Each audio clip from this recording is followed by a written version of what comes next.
हम मीनू झा प्रणाम करै छी समस्त मिथिलावासी के। एकटा बजरंगबली के गीत गाबऽ जा रहलहुँ हैं। ओहिमे संग दऽ रहल श्रीमती माला झा।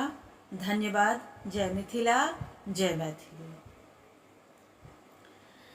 बजरंग लाल ध्वजा धारे, कान्ह चढ़ा रघुवर दोनों भैया, कान्ह चढ़ा रघुवर दोनों भैया, लाओ हमारे द्वारे।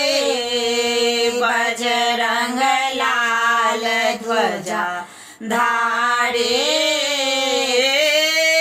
कान्ह चढ़ा रघुवर दोनों भैया, कान्ह चढ़ा रघुवर दोनों भैया, लाओ हमारे द्वारे।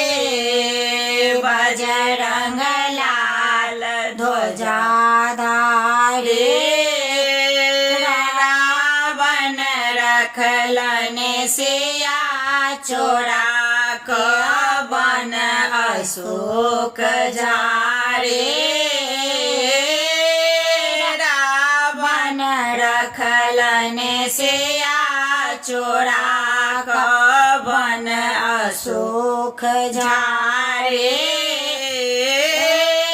लंका जाए तनिक सुध लाए, लंका जाए तनिक सुध लाए, सोन नगर जाए।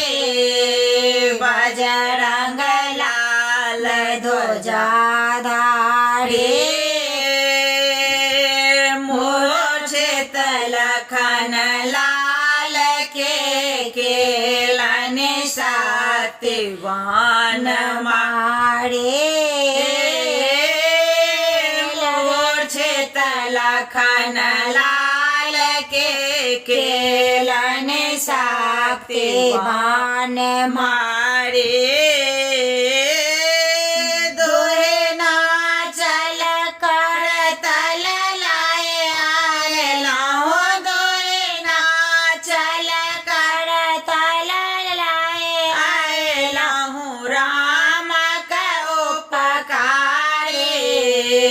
बजरंग लाल ध्वजा धारे,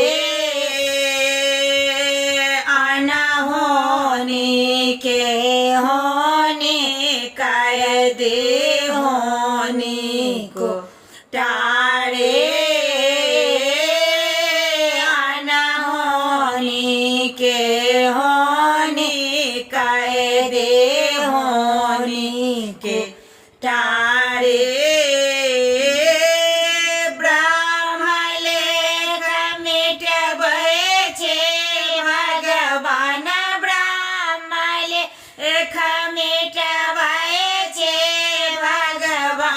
काल डांड हारे, बजरंग लाल ध्वजा धारे।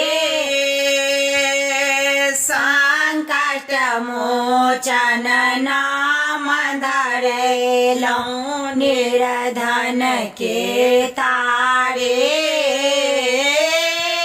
संकट मोचन नाम धरे, लौं निर्धन के तारे। अलसायल बैसल छे कपि भर, अलसायल बैसल छे कपि भर, देखे दया पारे। बजरंग लाल ध्वजा